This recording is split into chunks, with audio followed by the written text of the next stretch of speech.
Hello and welcome to the 167 podcast. It is so good to have you join us today. In today's episode, we have got a special guest and we're going to be talking about all things hobbies. Are you too busy for an hobby? The importance of hobbies and how you can bring them into your life. Stick around. There's a saying in the Bible that is special. Everybody in your room in a coffee shop is missing.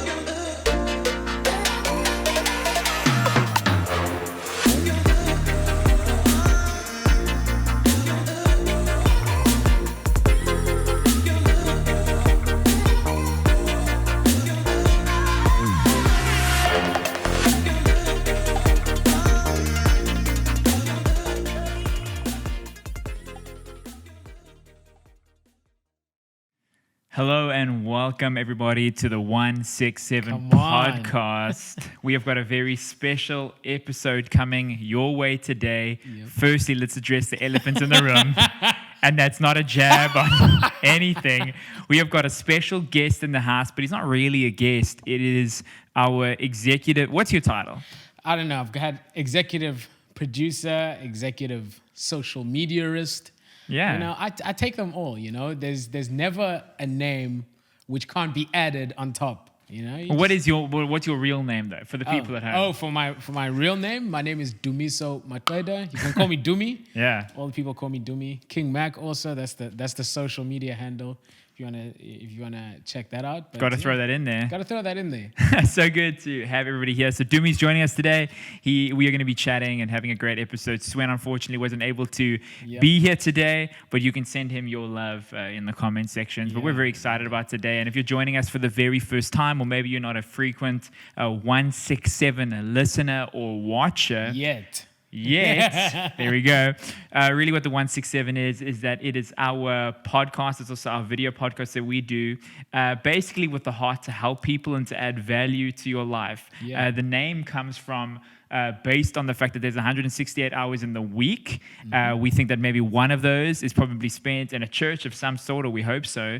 But then we know that 167 other hours are still free for you to get value adding into your life that isn't in a church, but it can impact your leadership, your personality, your relationships. That's really what we try to do. That really is what it's all about. And, you know, just adding value, like you said, you know, there's so many hours in a week. Some of them spent sleeping, you know, one of them spent in church. There's some scary stats about how much of your life you spend sleeping. You know what the scariest one is how much time of your life you spend in a car. No, how much time you spend in traffic. You know, let me just... Dumi, you talk so long. I'm gonna get the stats for the listeners right now. That's the scary thing, you know. When you read those stats, you know, you're on social media and you follow those pages that give you just random facts, and when you look at those ones that say like how much time an average human, you know, at the end of your life, you know, at the end of like an 80-year life spends, you know, just doing things like, you know, sleeping and this, and you'll be surprised because it's years. Yeah. It's like... It's seriously scary. So I'm getting the stats right here. I'm pulling them up. Okay, so this is according to the Texas A&M Transportation Institute with a bunch of other names, okay? They're saying the average American commuting to and from an urban center will spend 42 hours sitting in traffic every year. So if you worked for 35 years and this remained constant, you'd be spending more than 61 days stuck behind. Oh, that's just traffic. No, dude. Some of the stats are scary. And I think that what a lot of people say, and I think what we can all have in consensus, that a lot of people are really busy. So much. And there's so much stuff that has taken a lot of our time, including work, including important things, including sitting in traffic and even sleeping. But we think that there's also some great value in adding some things into your life that doesn't include just vegetating or switching your brain off or switching your mind off, but actually being intentional with adding things into your life that are constructive, that really do add value in a way where it's not just about I'm either working or not working. I'm awake or I'm sleeping, but actually there's things that you make time for that just help. And I think the word that a lot of us go by is hobbies. But when you think of the word hobby, you think like hobby. Like what do you think of when you think of hobby? Hobby, I think of like someone knitting or something like that. just like, things that people like doing, and that's kind of the word that I go to. And I just wanted to go on your point there of how busy the world is at the moment, It's scary how busy even teenagers, like young people in school. I mean, you're involved with teens. Yeah, exactly. And I was in school not so long ago, and how busy, our lives collectively are, There's so much, have you ever picked up a school bag these days? It's heavy. It's heavy. I had my school bag thrown into a swimming pool once by matrics that were leaving school. Wait. There wasn't a computer. There was no, there was no computer. Hey man, it wasn't Parklands College. It was Paul Boys High School that I was attending. I actually wasn't too sad. It was just it's like, sorry, ma'am, my homework's in the swimming pool. That's a good excuse. Yeah. Good excuse to can't say anything about that. But yeah, just on hobbies, like, there's so much time in a week, and there's so much time, and you think about what you actually end up doing. There's so much time where you're working, or you're doing schoolwork, or you're just doing things that, need to get done. And you realize at the end of the week, you find yourself drained. You find yourself having not done anything that you really enjoyed doing. And it's not about, like you said, it's not about vegetating. And I think that's what we do. You get home tired and you're like I just want to I just want to switch off. Yeah, that's literally the word I was looking for. You just want to switch off. So I mean, we did an episode in the early days of the 167. Not like we've been going very long, but called Avoiding Burnout. It could have been episode 2 or 3. It must have been, yeah. And one of the things that we spoke about that's key to avoiding burnout was that you need to be doing things that fill your tank. Exactly. Because if you look at your life as an inflow and an outflow, if we looked at our outflow, I think our outflow is always going. That tap is always wide open. There's always something to give to. If it's your family, if it's your work, if it's whatever it is, it's that inflow tap that sometimes just has little dripples when the outflow tap is just gushing out. And if we have to look at our lives, one of the key things in avoiding burnout is to have some seriously good inflow in your life. And I think we said we'd speak about it later on. That's what we thought would be so good today, to look at specifically hobbies and look at things that actually just build that inflow, that actually are something that adds, that brings joy to your life, that isn't around work or being productive, but is about something that fills your tank. And is about something that makes you happy, and that is something that really at the end of it, you don't feel drained, you actually feel refreshed and filled up with. And it's like, those things that after you do them, you're not like, you don't want to switch off again. It's one of those things that you feel, it energizes you. It energizes you, and you feel uplifted and refreshed and like, yo, that was fun. That the things that get you to have that feeling, and not the feeling of, just need to switch off right now. Yeah, but hobbies are tricky because finding one is very difficult. That's the thing. So it's like, where do I start? I think for all of our listeners and watchers that are with us today, maybe in the comment sections, please. We're really promoting getting feedback from our community, because it's so fun when we do get feedback. So if you're watching on YouTube or you're listening on any of our podcasting, please leave comments, review us, subscribe, all those good things. Maybe you can tell us what you guys do as hobbies. What do you guys do for fun? Because it's so hard to find one if you don't have one, because it's very easy to acknowledge, cool, I need a hobby. Like, I need something in my life that isn't work and that isn't like Netflix and die. Netflix and just switch my brain off. I need something that is constructive, that's productive, and that fills my tank. And how we go about finding that is tricky. It's super difficult. And I think for me, a great place to start is maybe to start with what you actually like. Yeah. Start with what you're passionate about. Like, what would be like some of your hobbies, something that you like to do? It's funny because I don't remember if it was like, after I left school or something, and you get one of those things that just ask you, questions about yourself. And I saw like, what are your hobbies? And I just that like one of those things that tell you what work you're going to do one day? What kind of what kind of person? Can I just go on record and saying that stuff is nonsense? What did it say you were? It was so weird because I was in the bracket of lawyer, then salesman. Okay, well that one works. That makes sense. And then librarian. So I'm just like, I'm not entirely sure how librarian is just thrown right in there. Phil the librarian. I mean, I think I'd be pretty good at saying shh all the time. Yeah. Anyway, I interrupt. No, definitely. And I was just looking at it, and it was funny because I stood there for like a long time, and I'm like, come on, what are your hobbies? It's hard, yeah. It's hard. And then you just go to those things that, what do I do? Like, in the times that I'm not working, and it's like, watching TV. I'm like, come on, that can't be my hobby. That can't be like my hobby. And that sent me on like, I need to go and do things that I enjoy doing. Yeah. And some of those things are like playing sports, Yeah. Playing sports. We played fives and that sort of thing. I played rugby in school, so I don't really play that too much. But things like fives, playing sports, playing cricket, all of those kind of things are things that I really enjoy doing. You know? And I would even go to say, if you do it right, playing PlayStation, playing a game or something, that's something that, you feel, that is a fun thing to do. Yeah. And I don't know if you can put in that bracket, like spending time with people. Big time. Because that for me is probably like one of the best things, out of all the hobbies. That's probably one of the things that leaves me the most refreshed and the most, just that with that feeling of, I'm not drained. Yeah. I'm filled up from spending time, even if it's just laughing. I love to laugh a lot. Yeah.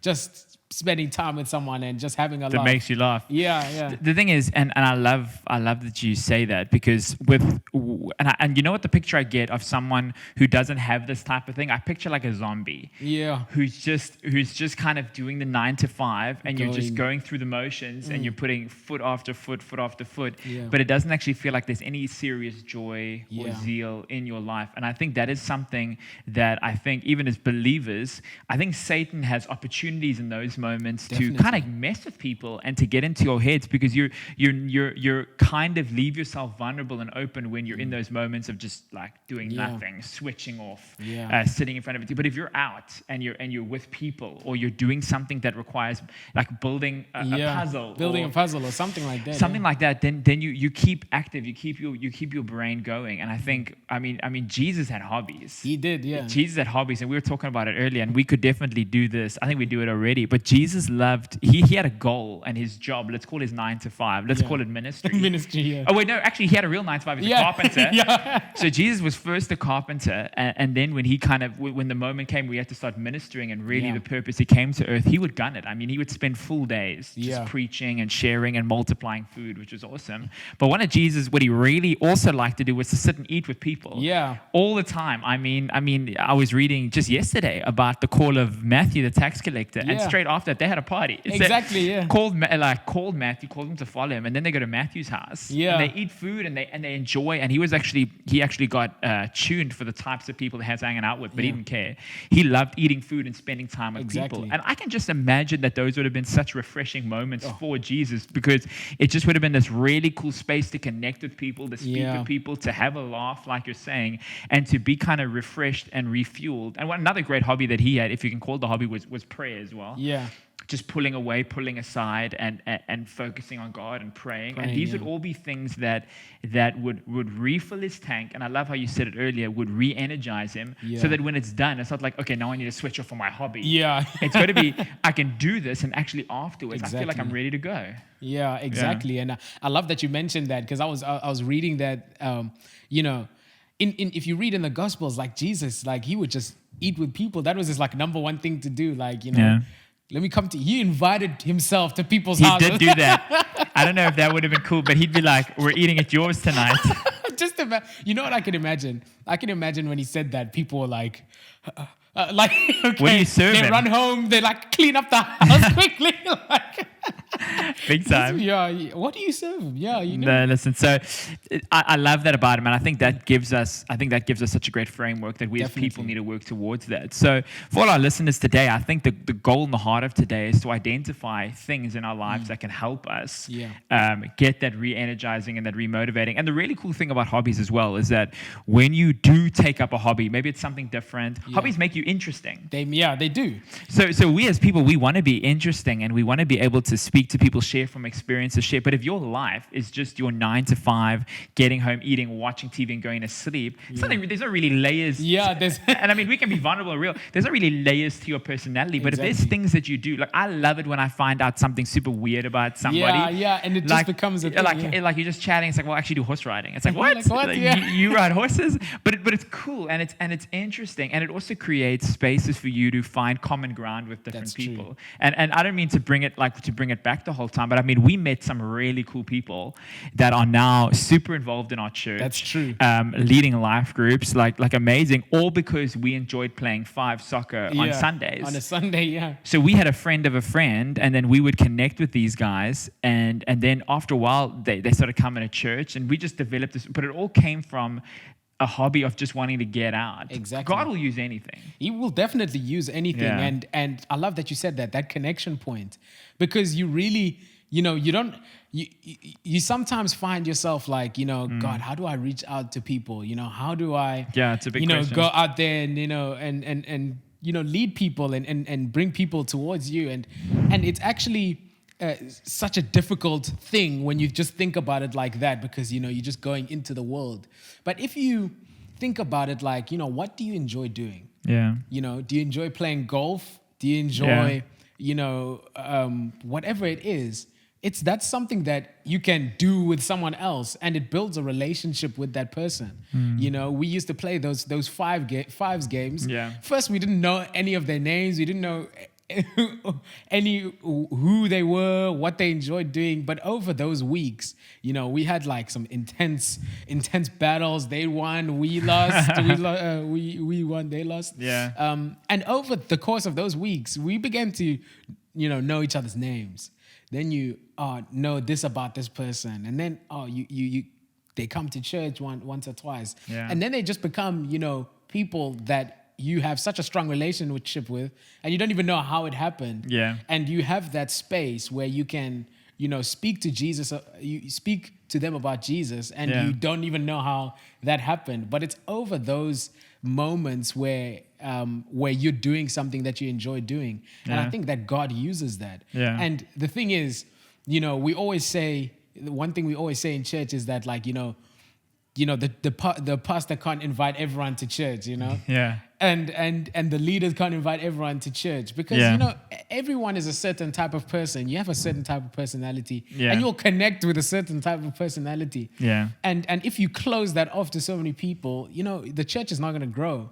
But if people who are different, have different hobbies, have different personalities, go out into the world, into different spaces, that's where the Church of Jesus Christ becomes mobile. Yeah. And you find a Christian in a swimming group, or surfing, like in a group of surfers, Big time. or whatever, or playing golf, or whatever it is. But you just find that you'll reach so much further. Yeah. Like the church will reach so much further if people just do what they enjoy doing and connect with people that way. Because God put those desires in your heart. Like, Yeah. I mean, I think when some people are scared to become Christians because they think that now all I'm going to want to do is like pray and go to church and stuff. But like the desires that you had in your heart before you were a Christian, God didn't just create you when you get saved. Exactly, yeah. He created you. And then there comes a moment where you either choose him or don't choose him, but those desires are there and the purpose. So all of that is there. So it's not about when I become a Christian, it goes away. I still have that. And what I really love about some people that are even connected to church, I mean, we've got a friend who listens to the 167 actually, and he was just he was involved and he was serving and stuff like that, and he saw that the church was needing more drummers. Yeah. And he totally was just like, cool, well, I'm going to learn how to play the drums. Yeah. And that's like, it's such a cool hobby. It is. And all it took was somebody who was willing to learn something new, willing to try something different. And I think that's the problem for a lot of people. Yeah. We don't like learning new stuff. We don't like We don't like venturing out of the comfort zone. And Craig Rochelle says that like the comfort zone's great, but nothing grows there. That's true. So we kind of stay with what works. We stay with what we're comfortable with. But every now and again, God calls us to take a step out of that that. And this is a guy who's like, cool, I'm going to learn to play the drums. Now he plays drums nearly every week. Yeah. Just a skill that he learned just over a year ago. Or because he was willing to take that step, willing to try something new. And for the people listening and watching, it's like, what do you feel like is that new thing that you could try and just step out of the boat with? Because who knows what could happen with it? Exactly. Because we're speaking from we want to use our time better. Yeah. We want to be more effective with our time. We don't want to just be zombies who go from work or from varsity or from school to vegetating to sleeping and repeating the process. We want to do stuff that adds value into our lives, that refills our tanks, so that we can still work hard all year long but never burn out, because our outflow and our inflow have the same amount of pressure, not just one going way faster than the other. But from a different standpoint, I think hobbies also benefit you, because when you stand up and you try something new and you get out of the comfort zone, you grow as people. It's true. That's so true. And I love that you said that. Like, you go out and try something, and it's not always that you're going to know, when you're stuck in that spot where I don't know what my hobbies are. Yeah. Go out and try something. I've had some stories where, I just went out and tried something and I hated it. And then okay, I don't like that thing. It's okay to do that. It's okay to fail and to not like something and to try something different. So what it was, I went to, I can't remember if it was someone's birthday or it was just a group of friends wanted to try out ice skating. Oh my goodness. And I just said, everyone is keen, everyone is going. Yeah. And the thing is, believe it or not, I used to be really good at rollerblading. So I'm like, Same. it's the same thing. Huge mistake. Huge mistake. It's not the same. And that was not a fun time for me, not a fun hour or however long you did it. And that's the way in which you go out and you try something, you find out, I don't like it, so I don't like it, I won't do it again. Yeah. But in that, you'll find things that you actually enjoy doing. I always laugh with my family. My mom she's like a huge reader.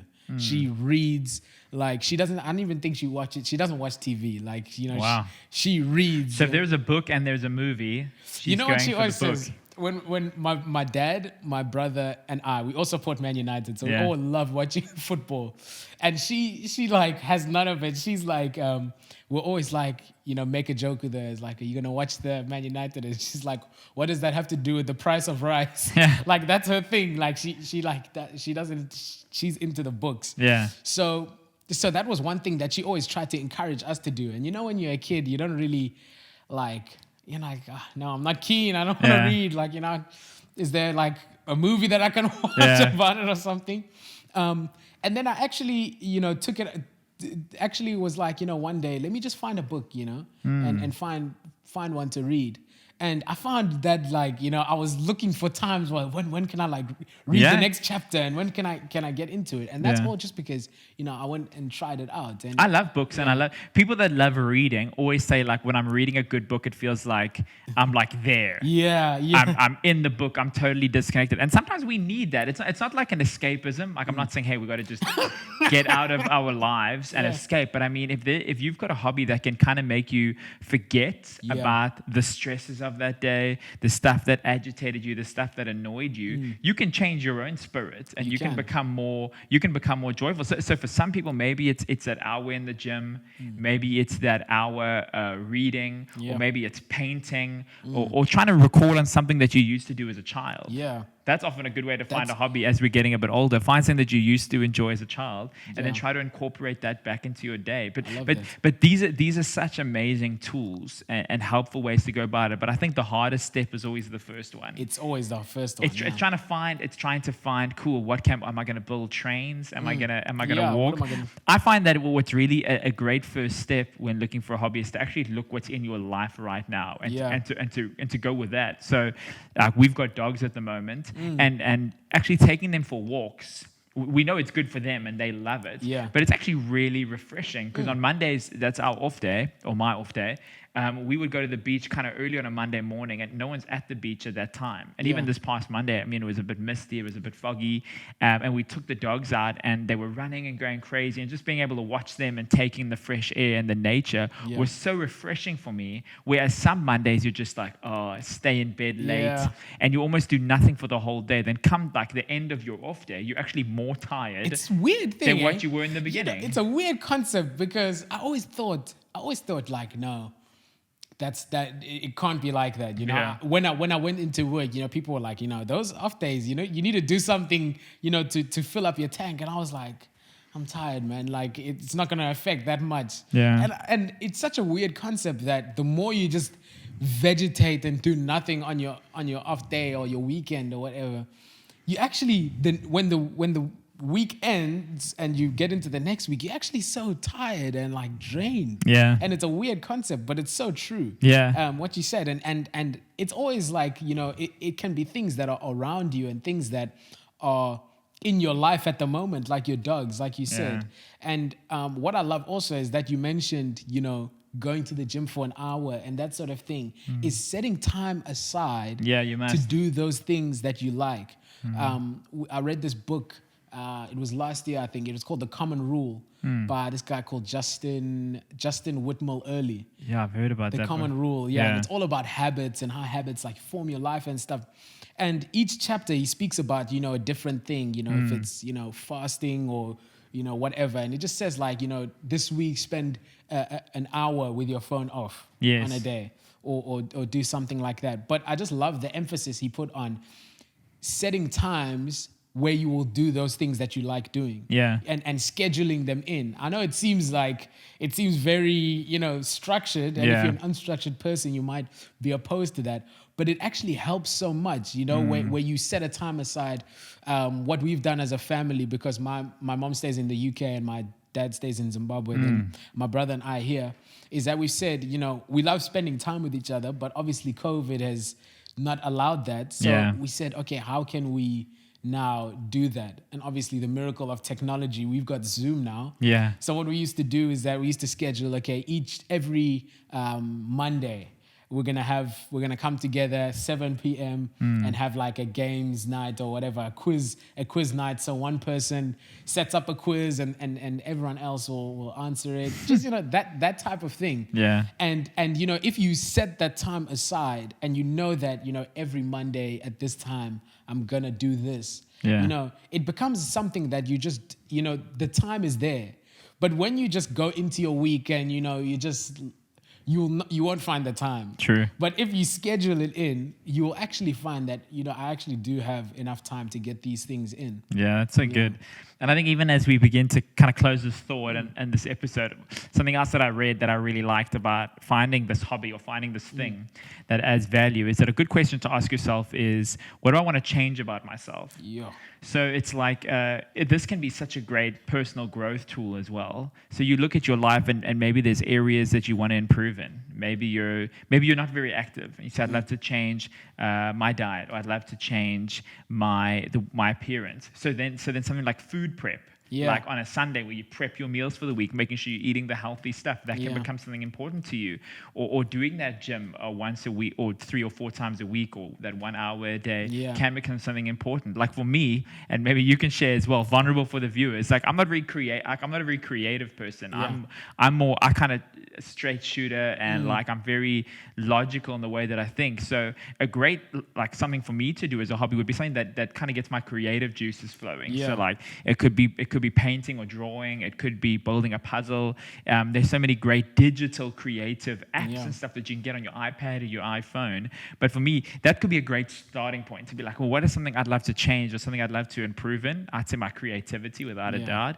Then I can just start exploring those avenues. Like, what are ways that I can improve my creativity? What are things that I can do that I can download or physically do that can help? Exactly. And that's such a good one, actually. You know, growing, you know, having that sense of, you know, you're growing in something as you're enjoying to do that thing. And I think for me, it would be quite similar. You know, I like to create. I like to grow in that area of keeping my mind stimulated and doing something like that and creating things. You know, it gives you that sense of. Oh, you did music for a while, huh? Yeah. So that was one of the things that I did. I made music, you know, rap music.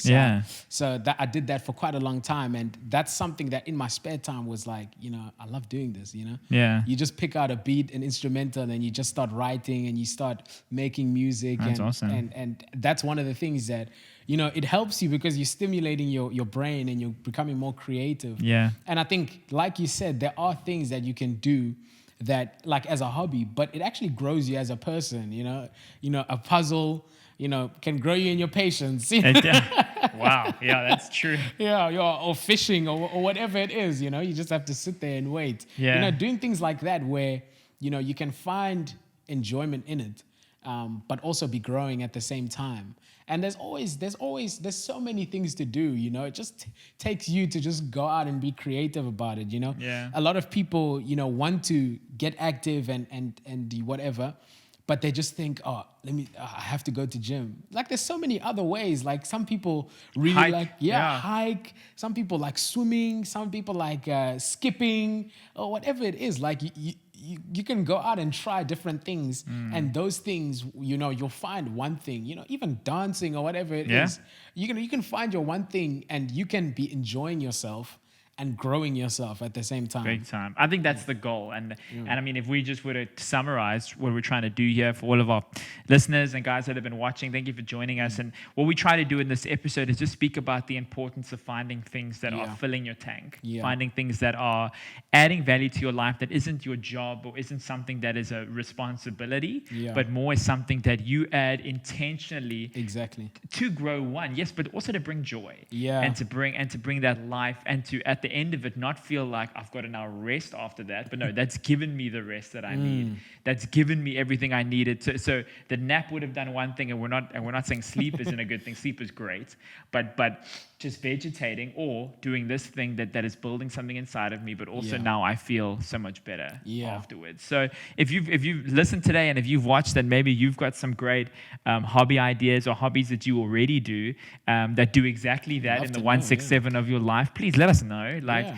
Drop it in the chat on our Instagram channel. Again this week, I think we're gonna put up a little suggestions thing on the story. So if you've got any suggestions that you'd love for us to speak about on the podcast, we'd love to do that and to build a podcast around our community so that people can contribute and be a part of what we're talking about. That's what we want to do. We want it to be relevant and relevant to our lives as a community. So we would love for you to do that.